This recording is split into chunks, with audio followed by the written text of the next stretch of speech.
Linhagem, segunda temporada. O início do espiritualismo e o estado dos mortos. Episódio 14. Houve muitas descobertas novas na palavra de Deus nesse período, à medida que Deus estava formando sua igreja, e sempre que uma verdade é descoberta, uma contrafação vem logo a seguir. Outro fenômeno que estava varrendo o nordeste dos Estados Unidos nesse período começou com as irmãs Fox no final da década de 1840. As irmãs Fox, José e Margaret, e as suas duas filhas, Margaret e Katie, mudaram-se para a pequena cidade de Hadesville, em Nova York, e apesar da casa original já não estar em pé, ela ficava aqui mesmo, atrás de mim. As irmãs Fox são conhecidas como as fundadoras do espiritualismo moderno.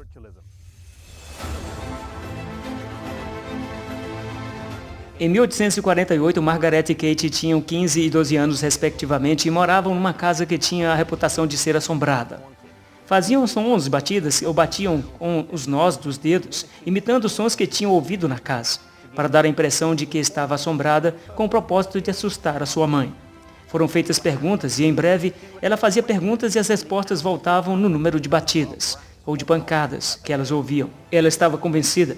Os vizinhos foram chamados e não demorou muito até que as meninas estivessem agindo como médiuns, comunicando com os espíritos e recebendo perguntas.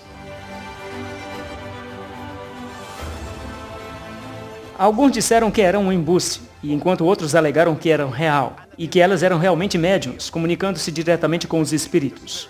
Seja de que maneira for, poucos podem ignorar o fenômeno conhecido como espiritualismo, a crença de que os espíritos comunicam-se com os vivos. Viria a crescer com o tempo e tornar-se algo geralmente aceito pela sociedade. É fascinante que Hadesville, Nova York, fica a apenas 15 minutos da quinta de Hiram Edson, o berço teológico da Igreja Adventista do Sétimo Dia. Fica somente a 20 minutos também de Cumorah Hill, onde Joseph Smith afirmou que o anjo Moroni desceu e lhe deu as placas de ouro, que foram traduzidas como o Livro de Mórmon. Assim, 3 movimentos importantes surgiram, todos na mesma área.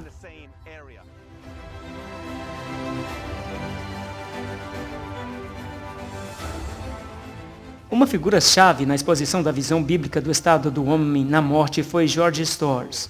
Nascido em Lebanon, Nova Hampshire, em 1796, como o mais novo de 8 filhos. Em criança, ele sentia-se com medo de Deus e alienado do cristianismo, devido aos sermões que ouvia pregar sobre os ímpios atormentados no fogo do inferno. Com 17 anos, tomou a decisão de estudar a bondade de Deus e, debaixo desta influência das orações da sua mãe, ele deu a sua vida a Jesus com a idade de 19 anos. Sua convicção sentiu chamado-se a pregar e começou a fazê-lo em 1825.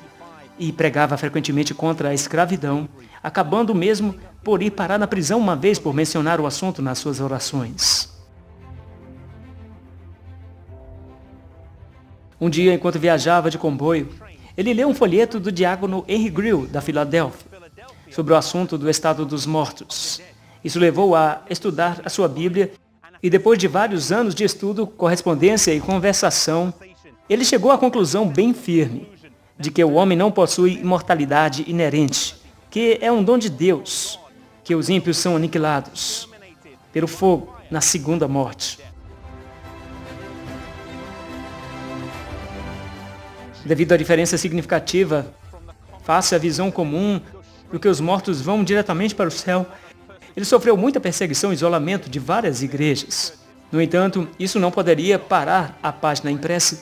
Em 1843, os 6 sermões de Storrs foram publicados e 10.000 cópias foram distribuídas, com mais de 200.000 ao longo do tempo. Isso teve um impacto significativo no movimento millerita. E embora o próprio Guilherme Miller não tivesse aceitado esse ensino, muitos outros o fizeram. E ele veio a tornar-se um pilar dos adventistas guardadores do sábado, pois eles procuravam ser fiéis à Bíblia ao desenvolverem as suas crenças doutrinárias. Embora George Storrs não tenha aceitado o sábado ou o santuário, ele ainda assim fez uma contribuição significativa para uma crença fundamental. Storrs considerava que a ideia de um inferno eternamente a arder seria uma mancha no caráter de Deus e contrária à realidade de que Deus é amor. O amor de Deus precisa de estar no centro de toda a doutrina que defendemos e ensinamos pela Bíblia. Storrs trouxe o amor de Deus de volta a esse ensino e mostrou o seu caráter, como ele realmente é. Que procuremos fazer o mesmo sempre que partilharmos a palavra de Deus com os outros.